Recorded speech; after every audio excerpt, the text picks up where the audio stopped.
This meeting is being Okay, the meeting is being recorded. Welcome, everybody. Thank you so much for joining us tonight for this awesome presentation. We have a great guest speaker. I'm so excited for our speaker to join us. The other thing is, I want to let you know that this is being recorded. It will be on our YouTube channel. So I just want to let you know that. And off the bat, you should know that our work here is strictly nonpartisan. So please keep that in mind. So you are welcome you are here tonight with our program. My name is Win Kung. I'm the founder and executive director of two organizations, a 501c4, Action Together New Jersey, and a 501c3, AT&J Education Fund. We use both things. The reason why I want to be upfront about who we are and the programs that we run is that we believe in full transparency, and we want to make sure you know where we're coming from. We do electioneering work. And that is our partisan work. We also do nonpartisan work, and that's really the majority of our portfolio is our nonpartisan work. For partisan work, we do elections. We make no bones that we are for, and we are trying to protect on the national level the women's right to reproductive health care. And for us, that means trying to flip CD7, and we are active in doing that this year. So that is definitely partisan within our umbrella of work that we do. Related to elections that we do, that is nonpartisan, is the unfair ballot design. You may have heard a lot of it in the news.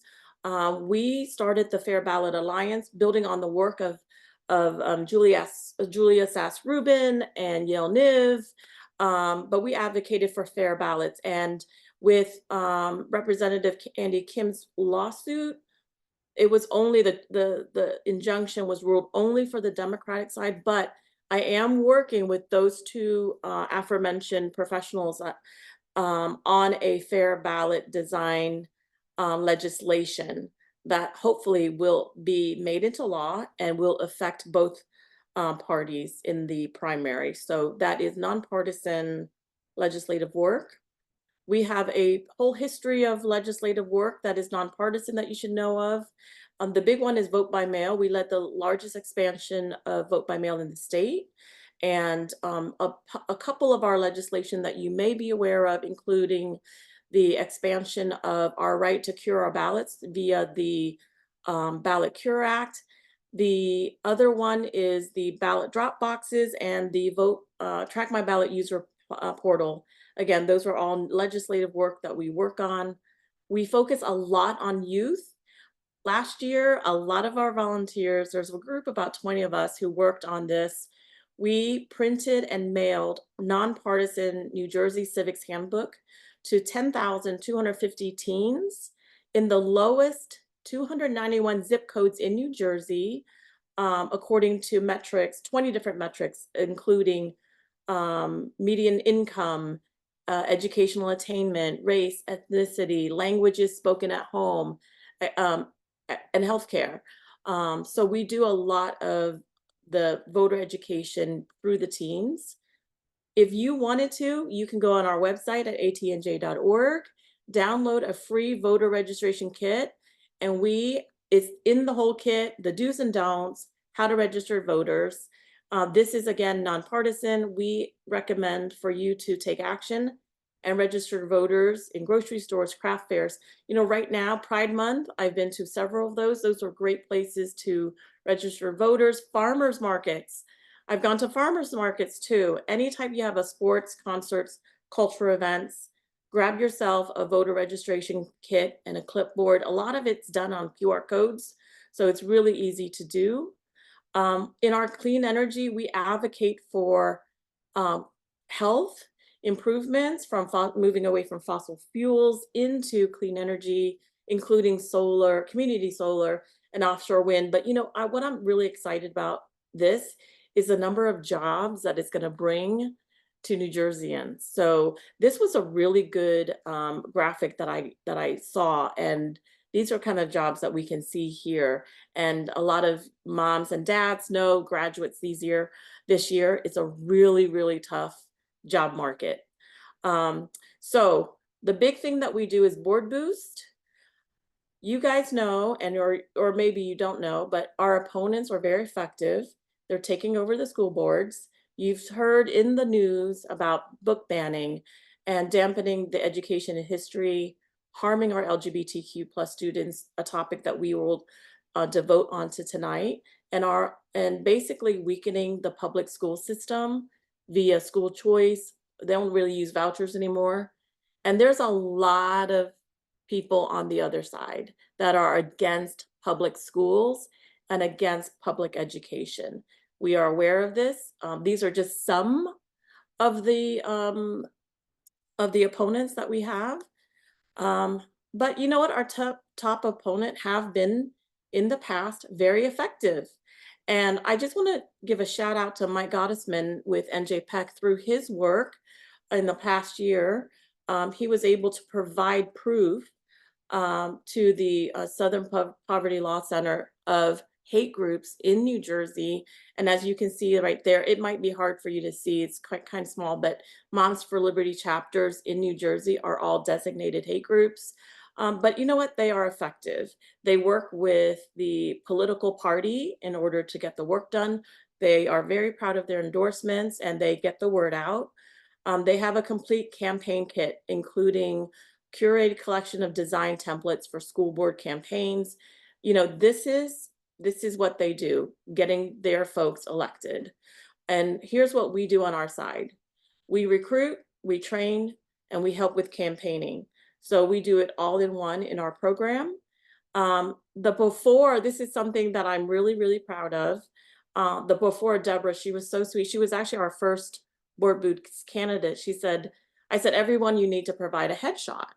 And I said, doesn't have to be complicated, just a selfie will do. And she sent her picture in the left. She said, you know, I'm sorry, that's a little bit fuzzy, but my husband's handshakes. And it just broke my heart. So we recruited 6 professional photographers who donated their time to take professional headshots for our board boost candidates. And then we had another professional graphic designer donate her time to make, if you can see here, door hangers and postcards to voters and lawn signs. So we went from, really just, a before very fuzzy picture to very professional campaign quality collateral material for our campaigns. And this is just one example that we provide in our program. This year, we will do marketing of our program to push forth this idea that we are for public education. We are for supporting and investing in our local schools. We will do postcards to voters to make sure that they heard of our program and hear of our candidates. So that is what we are about. I'm going to stop there. If you join our program, you will hear more about it. It is vetted. It is based on referrals. A lot of our work is on referrals. So with that, I so appreciate you all joining us here tonight. I would like to introduce our speaker for tonight. Jamie is with Garden State Equality, and this presentation is something that I'm so looking forward to learning about alongside with you all. There's a lot of legalities involved, but you will be so impressed of how Jamie breaks it down. I told him, I'm like, talk to me like I'm in 4th grade. So I'm so excited to hear what Jamie has to say. Jamie? Thank you so much, Wynn. It is such an honor to have the opportunity to present to the most I don't want to exaggerate, but right now, feeling to me like the most important people in New Jersey, right? The people who are stepping up to be willing to run for a school board election. Sincerely, hats off to each and every one of you. We need you so much, and you are appreciated so much. I'm going to share my screen so that we can dive right in. I will be taking questions in the last 10 minutes, starting at 7:50. Please put your questions in the chat so that we can, just on a rolling basis as we go, and we'll get to them at the end. Okay. Ending the debate on Policy 5756. is the subject for tonight. We have a lot of material to get through. First, my name's Jamie Zug. My pronouns are he, him. I am on the board for Garden State Equality. I'm also an attorney. I am not a school board attorney. I am very lucky to have the opportunity to speak at events like this about a particular subject in school law that I've become obsessed with and do a lot of behind the scenes work on. But I'm not a school law attorney. If there's anyone listening to this who is a school law attorney and you have feedback, I'm very happy to hear it from you.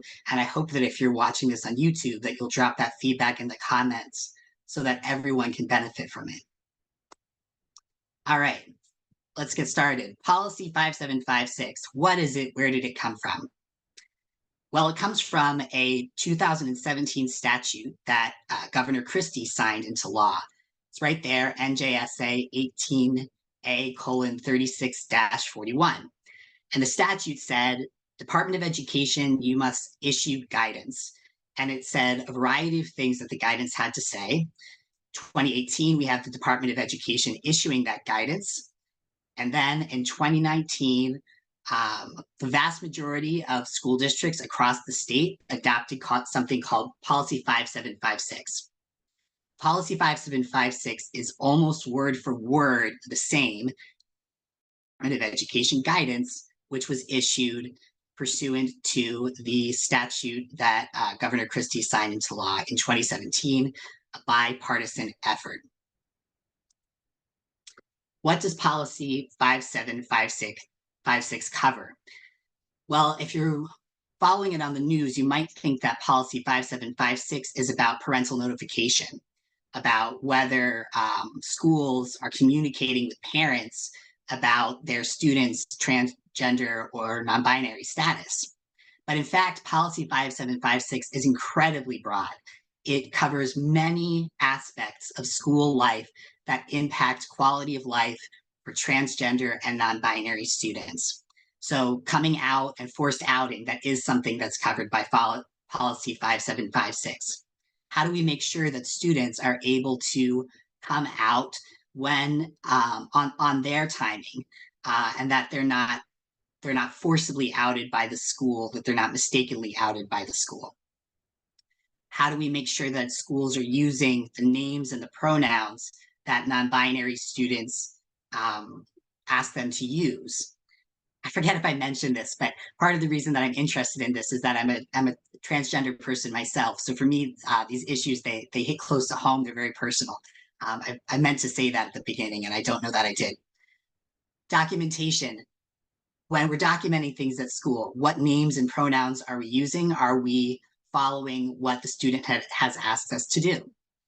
What does that look like in different settings? If there's a setting where the student isn't out, what name and pronoun are we using? If there's a setting where the student is out, what name and pronoun are we using? And how is that addressed in our systems that we have? What are we doing about diplomas? What are we doing about school IDs? Lots of questions about documentation are covered by Policy 5756.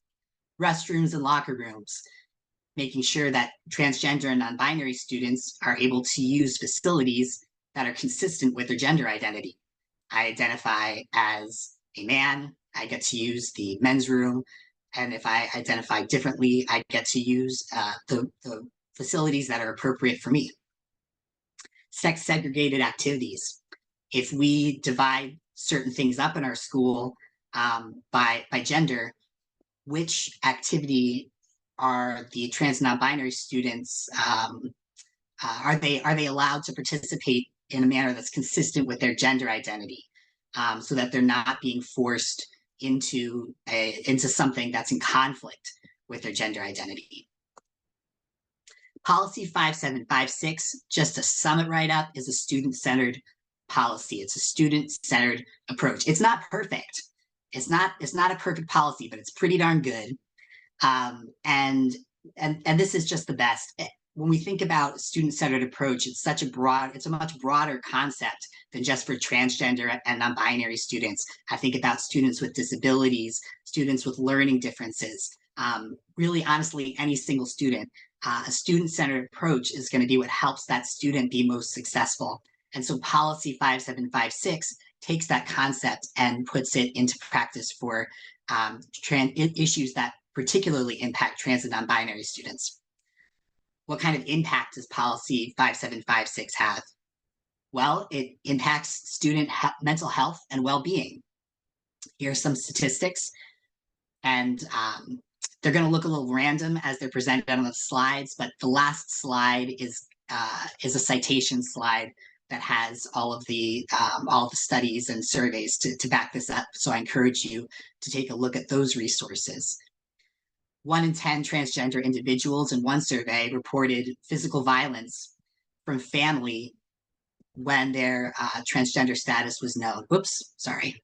Pause my screen sharing inadvertently. Resume share. There we go. And I gotta make sure we're in again. Okay. Trying to move my little Zoom bar that you can't see so it's not in the way and I can read the words. All right. Another issue impacting physical safety in housing, 15% of respondents in one survey either ran away from home or were kicked out of the house after coming out to their families.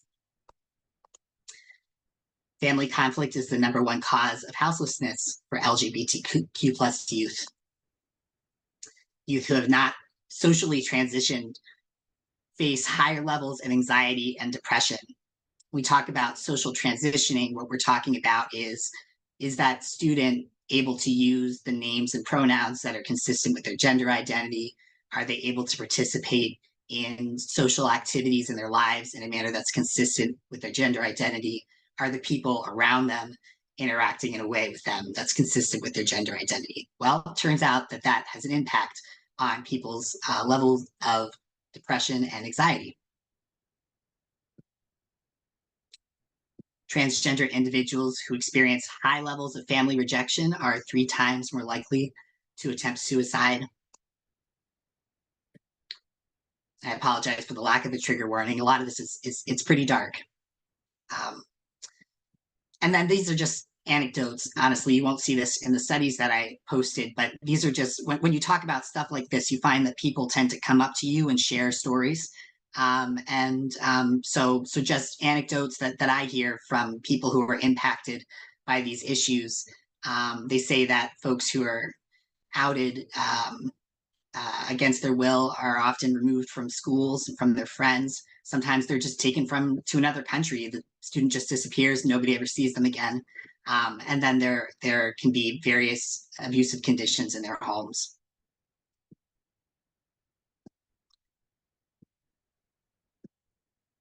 Education outcomes. Students who experience victimization and discrimination based on their gender expression can have lower average GPA.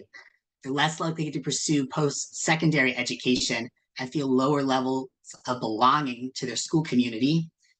1/3 of LGBTQ plus youth reported missing school in the last month because they felt unsafe or uncomfortable. And this is another anecdotal point.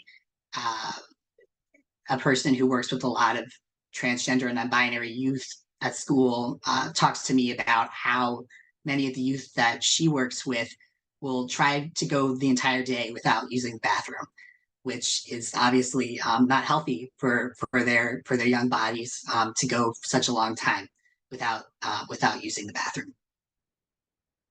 This is, I promise you, this is the emotional low point, but it's pretty low. This is a quote from a co-panelist that I had in a panel talking about this. She said, if it wasn't for policy 5756, I would have had a dead child.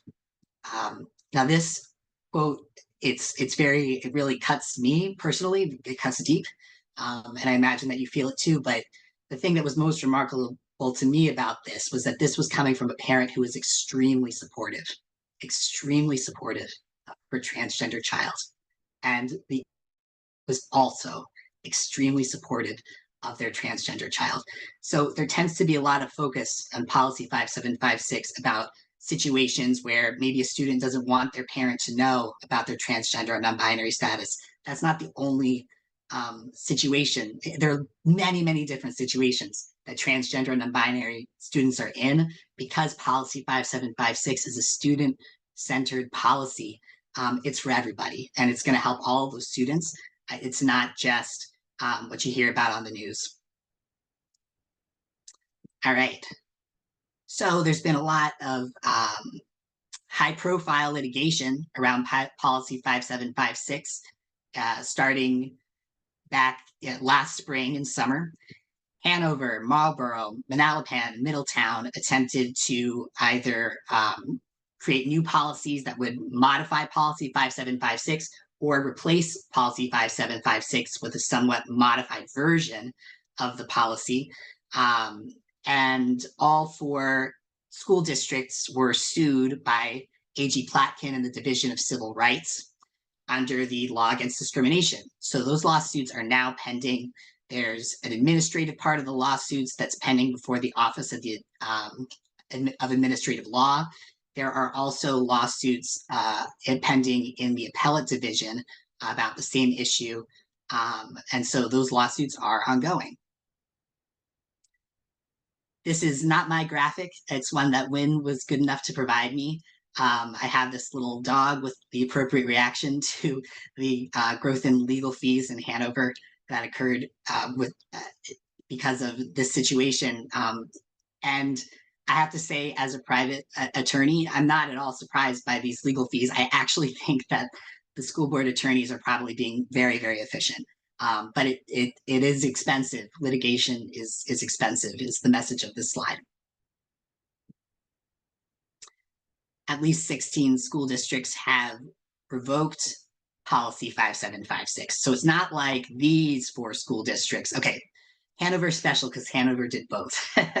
but these school districts were sort of changing Policy 5756 or introducing a new policy that changed 5756, and it specifically went to this issue of parental notification, increasing the circumstances when a school will out a student to their parents. So under Policy 5756, there, you don't out students without their consent, except as required by law.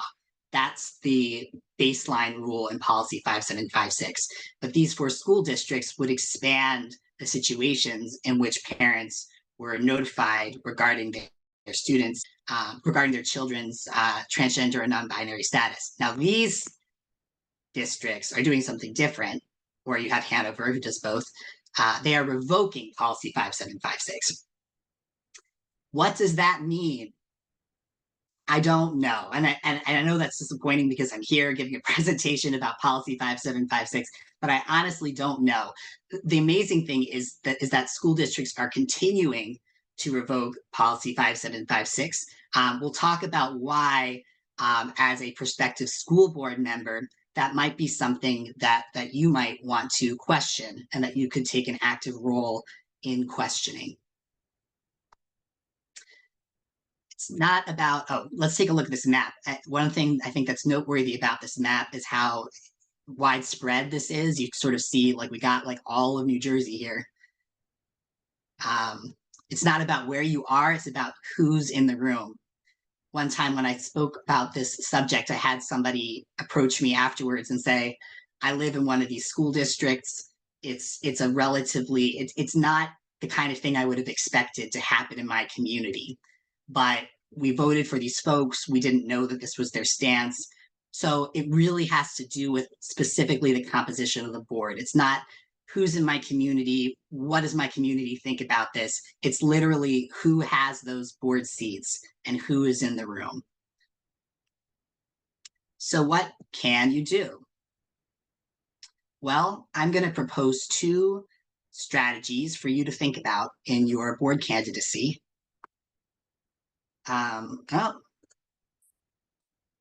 Press pause and take stock. Here are the strategies. Press pause and take stock. I'm going to circle back to this one. No matter what you think about Policy 5756, no one wants to waste time in taxes. So you can have, and many people have had, very difficult and emotionally charged debates in school boards about parental notification and whether it's a good thing or a bad thing, and Policy 5756 and so forth. And the folks who have stood up and who have who have spoken for the interests of transgender and non-binary students have been very courageous. We've seen a lot of students stand up, but these conversations don't actually have to happen at all, at least not right now. They don't really serve a purpose. And that is a message that translates across the spectrum. It doesn't matter what you think about policy 5756. I think to not waste their time. Everybody wants to not waste their taxpayers' dollars. I think we can all get on board with let's not do useless things. So press pause and take stock. Step one, press pause. The goal here again is not wasting time, money, or emotional energy. So let's say that you are a board member, you're sitting on a board, and one of your fellow board members wants to talk about policy 5756. And this board member would like to talk about revoking it. It might be that this board member was elected on a platform that was about this.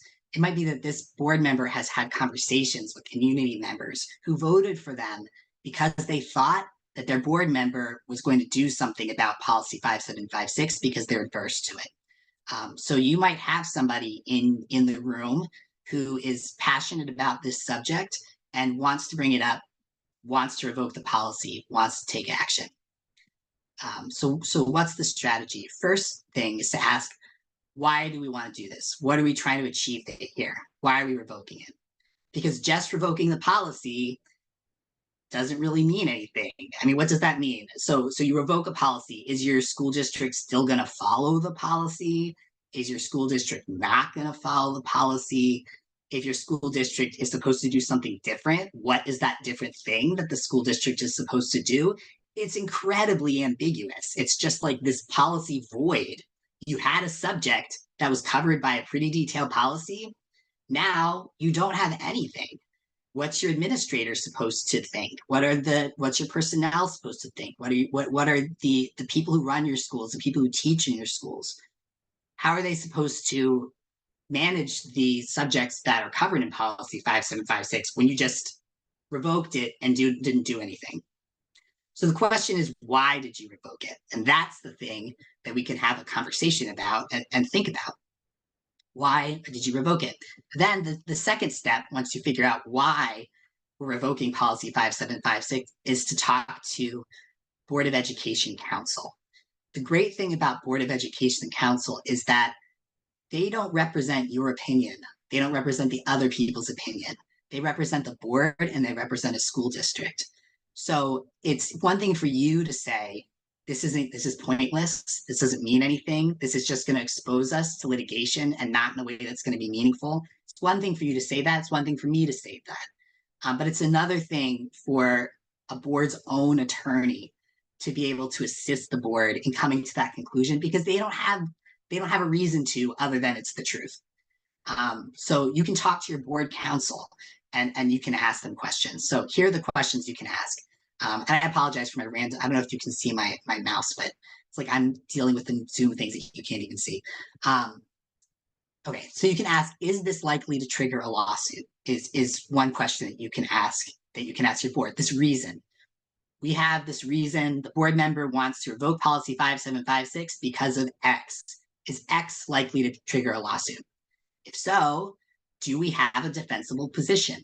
Are you going to be able to stand up in court and say, my board did this, and this is why this is permitted under the law against discrimination?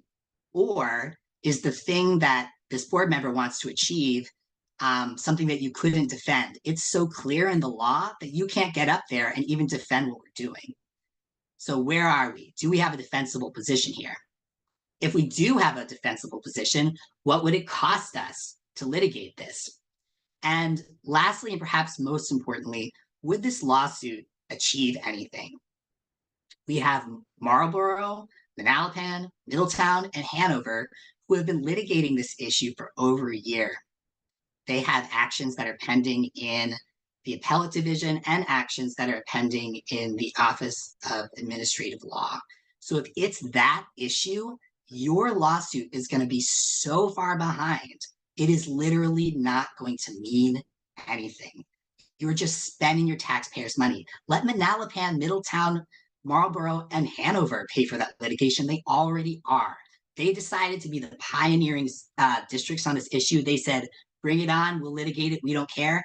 And because they said that, you don't get to say that because they're already doing it. Your lawsuit isn't going to mean anything if it's that same issue.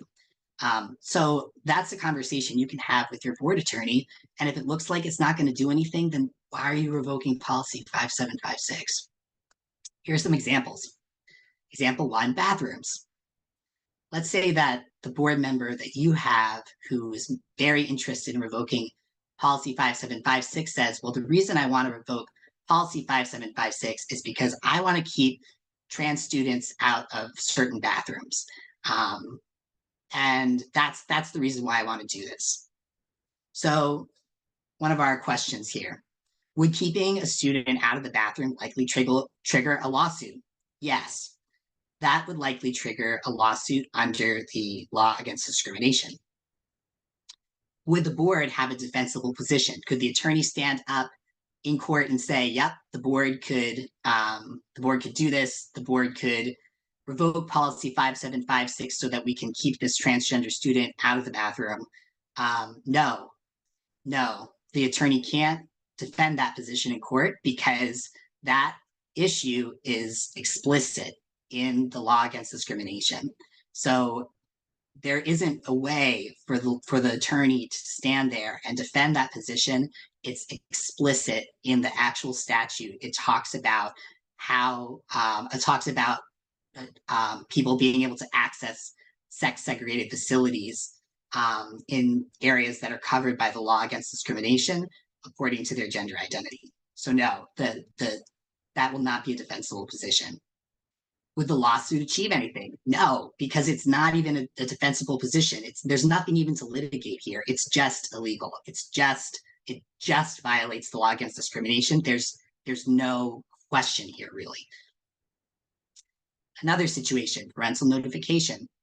What if, and this is often what we see in board meetings when people are talking about policy 5756, seems like what they're really talking about is parental notification. Board member wants to revoke policy 5756 to increase parental notification. Would increased parental notification likely trigger a lawsuit? Yes. So if the board was going to do this so that they could increase parental notification, and they went out there and they said to the administrators, and they said, all right, go ahead, start notifying more parents now. We have just revoked policy 5756. It's time for you to notify the parents. That would trigger a lawsuit. So the purpose of revoking policy 5756 would trigger a lawsuit. Would the board have a defensible position? Well, it depends on the status of the current lawsuits. So far, all of the judges that have looked at this issue and made rulings have said that increasing parental notifications likely violates the law against discrimination. And that they've only said that it likely violates the law against discrimination is because that was the issue that was in front of the judges at the time. It doesn't likely violate the law against discrimination, and the judges said yes. Someday there's going to be a judge who says, does it violate the law against discrimination? Not does it likely. And they're also going to have to deal with constitutional arguments that are being made on both sides of this issue. So we're going to get more guidance from the courts about this issue as time goes on. So is there a defensible position? It's really going to depend on what's happening with the current litigation. Would the lawsuit achieve anything? No, it would not. This is the thing that's already being litigated. The lawsuit that your school district is bringing, you have somebody who wants to be the pioneer in this. It is too late. Those pioneers are already pioneering and doing the lawsuit. Okay. So that's that issue. Pausing. Now, something else that a board member can do with respect to policy 5756 is taking stock. I think before I move on, though, I guess just to take a moment. So why are people revoking policy 5756? It seems to me like they aren't having these conversations, that they're not really clear on why they're doing it. A lot of the talk and a lot of the debate in the board meetings tends to be about parental notification, which is wild to me because I think, wait, don't you know that the school districts are being sued about that? Why are you standing up there and saying that you want to do the thing that other school districts are being sued for? It's so that's a little bit strange to me. But then it's just like ambiguous. Like after that, you revoke it, and then what? The if they're actually going to do like start taking actual steps towards parental notification, that is going to trigger a lawsuit. But it's like it's just like nobody's talked about maybe why they're doing it or what they're trying to achieve. Where does that leave everybody? You just have this revoked policy. It makes a school district more exposed because your teachers don't know how to abide by the law against discrimination. Your administrators don't know. They and nobody. I think it's pretty well understood by people on both sides of this issue that if you follow policy 5756, very likely you're complying with the law against discrimination. So if you want to avoid a lawsuit, that's the way to go. You'd follow policy 5756. And if you deviate it from any way that's meaningful, that's when you get into the territory of you're likely to trigger a lawsuit. So I think it's just a lack of robust conversation about what are we trying to achieve here? Why are we doing this?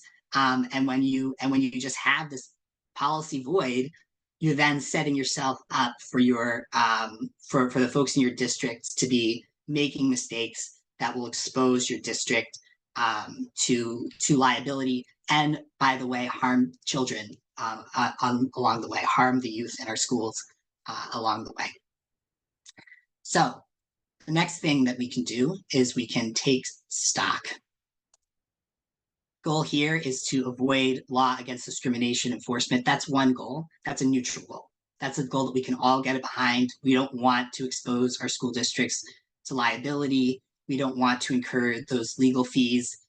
These issues are already being litigated. We don't want that. We don't want to take that on. It's already being taken on. But so that's sort of the neutral justification. Another goal for taking stock is to try and do what's best for trans and non-binary students' mental health and well-being. So there are multiple reasons to want to take stock. Got to move my little window with your beautiful faces again. Are all facilities and activities in my school district available to students in a manner that's consistent with their gender identity? Do you know? Have you talked to your administrators about this? Do you know what they're doing? Do you know what's happening on the ground? Do students know? Are students aware that they're able, for instance, to access a gender-neutral bathroom? Do they know where that is? Do they know how to get there? Do they know how to ask to use it? Where is it? Are there signs? You can ask these questions and find out how your school districts are making facilities and activities available so that all students are able to participate. Are school personnel using names and pronouns as directed by the student? What's happening? What kind of systems do you have in place when you have substitute teachers, for instance? Are student records being protected? If you have a trans student or non-binary student who moves in from another school district and they have records showing that they have an alias, and the alias is a former name, and the former name reveals that they're transgender, who has access to that information? It shouldn't be suddenly common knowledge in this family's new neighborhood if they have not disclosed that their child is trans and non-binary. People shouldn't know if you're the only one that knows. This is that similar issue. What practices are in place to protect against outing through verbal communication, physical documents and identification, electronic systems and information? Do you know what system your school uses for its records? Do you know how it manages these kinds of issues within that system? What kind of training do the IT folks at your school have? Do the people who have the information in the first place know what to do with it?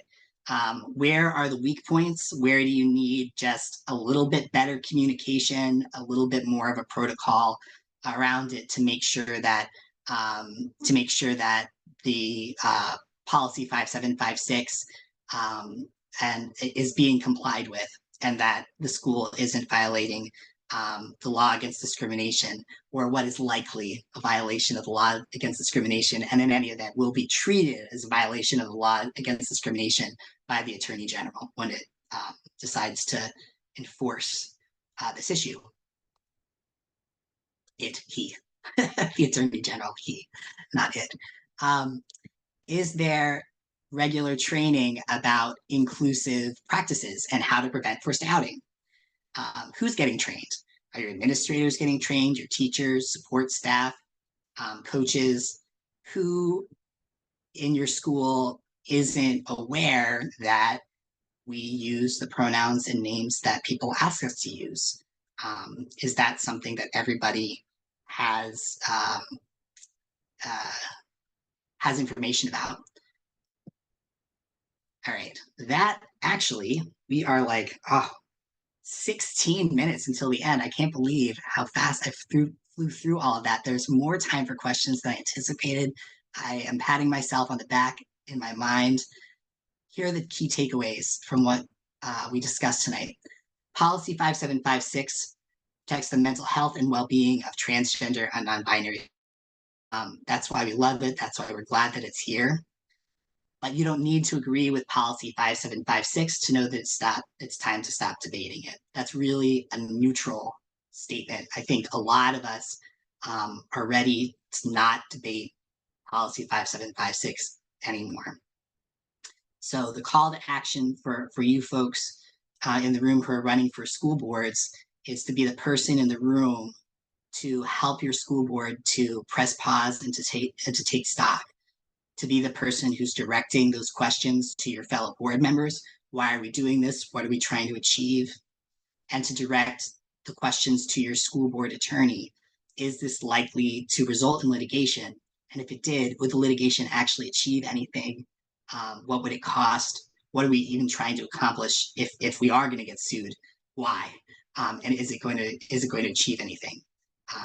And then taking stock is taking inventory of how your school is handling the subjects that are covered in policy 5756 on a very practical level.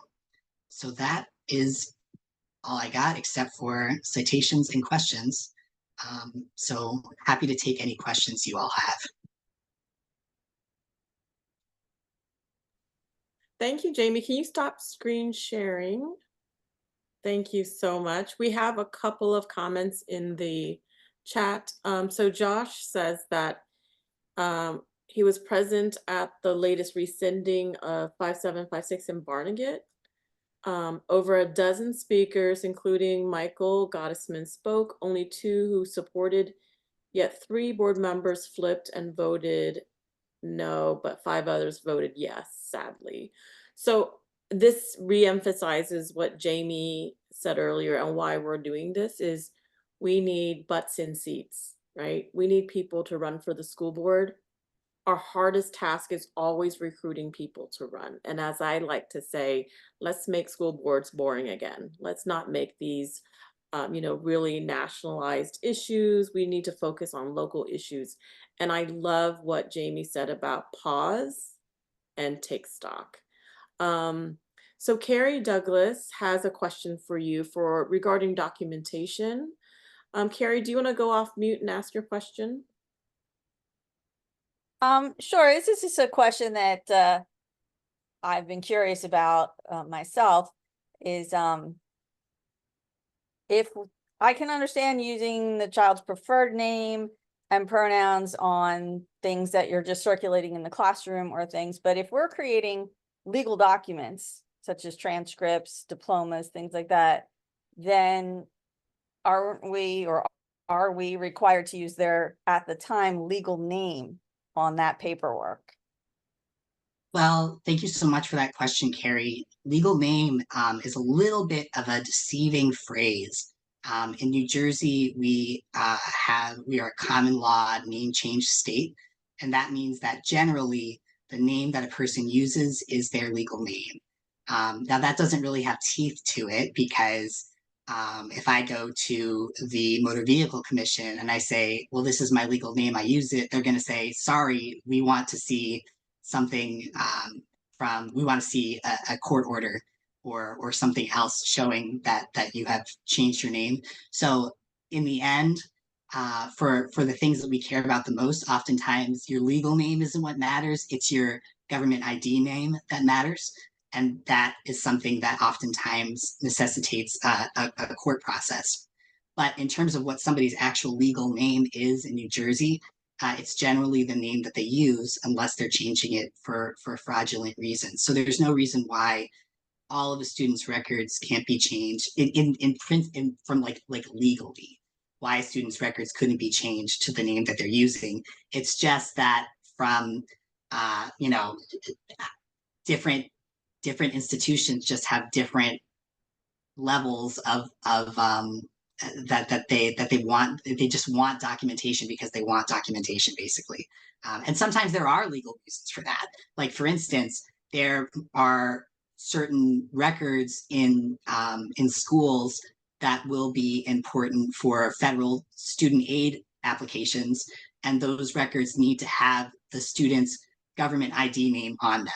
So there are records in the school that do need to have the student's government ID name on them because there are specific reasons for that are going to affect that student later on. But those are a very limited set of documents. It's not the student's diploma. Okay, we have a question from Rebecca. Rebecca, you want to get off mute and ask your question? Hello. Hi. Hi. Let me see. Oh, I'm just thinking, I had another question, but I was saying, you were saying how to abolish the policy at the district level would just leave you open. But what if, not that we even want to open this can of worms, but if the district was creating their own policy to replace it, not just abolish it, but to move it to their whim, how would that affect them legally if they were, I'm sure I know the answer. And then also, if more and more districts are engaging in this fight, is it going to help them overall try to abolish it, just to show the sheer force of how many districts are in litigation? So it's fine to say don't do it, but if they're saying, no, we want to do it because we want to like a show of force, is that going to help them? Thanks, Rebecca. Yeah, I'm going to echo what Mike said in the comments that Hanover tried to make their own policy. The other 3 school districts, they revised policy 5756. So the school districts understand that if they just try to change policy 5756 or replace policy 5756, that they're going to get sued. The reason that they're revoking policy 5756 is that they believe they can do that without getting sued. But they're not asking the question of, then what? Maybe revoking policy 5756 in and of itself won't lead the Attorney General to take action, but what happens next? What are you actually doing? Why are you doing it? The answer to that question, that could lead you to get sued. If the reason that you're trying to revoke the policy is to do something that the Attorney General is saying violates the law against discrimination, you're going to get sued anyway. So it's kind of this like, it's this thing that it's kind of, I don't know if this is the right way to say it, but it's almost just, it's just like being cute or something. Like we're just going to revoke this because we can. But yeah, but they can't actually, but they know that if they actually change it in any substantial way, that in and of itself, without actually implementing anything, that in and of itself is going to trigger a lawsuit. And then in terms of would the show of numbers matter? I don't think that's going to matter at all in terms of how this comes down in court. Ultimately, it's going to be the appellate judges applying the law against discrimination, applying the New Jersey state constitution, and applying the federal constitution. That's what's going to decide. It's not going to matter whether it's 1 school district or 600. It's going to be the same. They're going to be looking at the constitution and the statutes, and they're going to be applying that. Right. This isn't Also had a democratic issue. It's at this point, because the law against discrimination is a statute. So in that sense, it is a democratic issue because it's sort of the working of our democracy in the past, protecting us now. But it's not a current democratic issue where we can all just sort of stand up and have it go our way because the law is already there. And I'm sorry, somebody was just chiming in. Yeah, this is when Rebecca also had a follow-up to that question, which is what age or grade does this policy cover? All K through 12. And that's not to say that the law against discrimination isn't.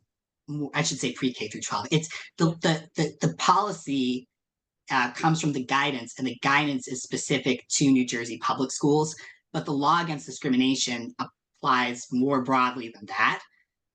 But the reason we're talking about public schools is because the guidance is about public schools and the policy is about public schools. So pre-K through 12.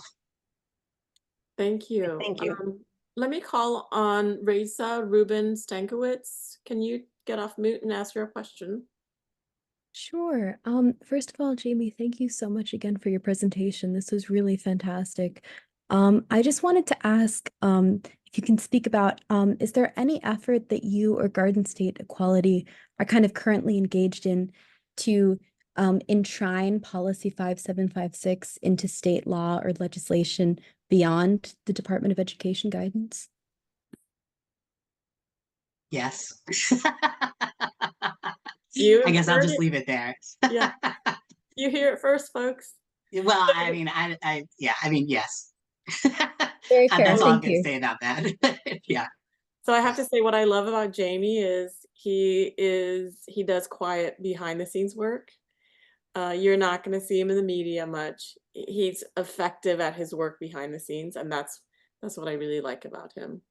Reza also says, thank you so much for your and Garden State Equality's incredible work. So I want to echo that as well. I should say, I don't expect, just because I said yes right now, don't expect this necessarily to precede some big announcement.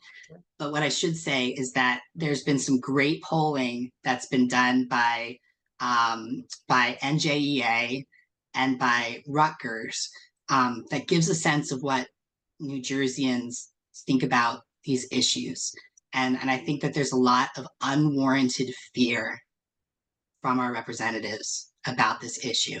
Because when you look at the is great, it came out right before the elections. And when you ask New Jerseyans, should students be able to come out when and how they would like to, they say yes. Not all of them, but the majority of them say yes. David Duran has a question. David? Hi, Jamie. Can you hear me? Yes. Hi, David. Hi. Thanks for the presentation. I would like to get your take on the policy that we have now, the mandatory versus optional piece, which I feel like I've seen in various forums and back and forth argument. Just is 5756 mandatory versus optional, or is this kind of the legal gray that we're in with some of the lawsuits going around now? What's your take? Thanks for that question, David. It's a red herring. The law against discrimination is not optional. That's really the answer. And so that's really what it's all about. If a school district deviates from policy 5756 in any way that's meaningful, it's going to trigger a law against discrimination suit, because there's no meaningful way that you could differ from that wouldn't trigger law against discrimination enforcement. There can be some debate about who's right about the interpretation of the law against discrimination. That maybe the school districts that are in these lawsuits obviously interpret the law against discrimination differently than the Attorney General does. But the folks who are going to be trying to enforce the law against discrimination, the Attorney General, the Division of Civil Rights, advocacy organizations, students and parents who are impacted by this, they're gonna be on it if there's any kind of deviation from the policy. So like sort of this abstract question about like, is the policy mandatory or not? Well, I think the answer is you can revoke it and not get sued just for that. But what are you doing after that is really the question. Yeah, back to the what do you replace it with if Right. how Right. does it actually practically change Right. any of your Right. practices? Yeah. Right. Like Okay. if you revoke No, the appreciate that. policy and if you revoke the policy and you continue to follow it, you'll probably be fine. But why did you do that? Oh, And Yeah, it's this confusing. I put think your I'm with school you. district at great risk, right? Yeah, right. Because how do people know? Like, are you secretly telling the teachers like, shh, we revoke this, but still follow it? It's very confusing. Yeah, yeah. Um, Even more, ambiguous. so we have 2 Thank you. minutes left up to the hour. I think we have time for one more question. I feel like I'm on Brian Lair call in, but if anyone has any more questions, if not, we'll wrap things up. I think there's some key points that we want. I love what Jamie just said. The law against discrimination is not optional. And then you've heard it again. If you rescind the policy, what are you doing in place of it? And going back to, we need butts in seats. If you're not in the room, and as Josh testified earlier with Barnegat, if you're not in the room, you're not making the votes. So if you're in a district, and we have several board members here tonight, we have many more who'll be watching on this YouTube channel, but I would encourage you to have these conversations, especially you're in a district that is at risk, where you have opponents. I think, Rebecca, you said, I think your questions hinted at what is their goal? Why are they pushing the change in this policy? And I really think they're using school districts and school boards to push an agenda that's purposefully harming transgender and non-binary students. And I think that's really one of the ways that they're doing it, because that's just their social cultural issue that they have adopted. And what we want to do at Action Together and through Board Boost is to keep it local. So with that, I want to thank our wonderful, wonderful speaker, Jamie. Jamie, thank you so much for educating us and helping us. This was by far, I had been confused about it. I'm going to be honest. I have read about it. I'm not a lawyer, but for you to break it down in a way that was digestible with key points is so appreciated. So we thank you so much for your time. I want to thank everyone for joining and also everyone watching this on recording. My name is Wynn. If you have any questions, if you want to get a hold of me, please email me at winn@atnj.org. That's Winn, WINN @atnj.org. Thank you so much, everyone. Have a great night. Bye-bye.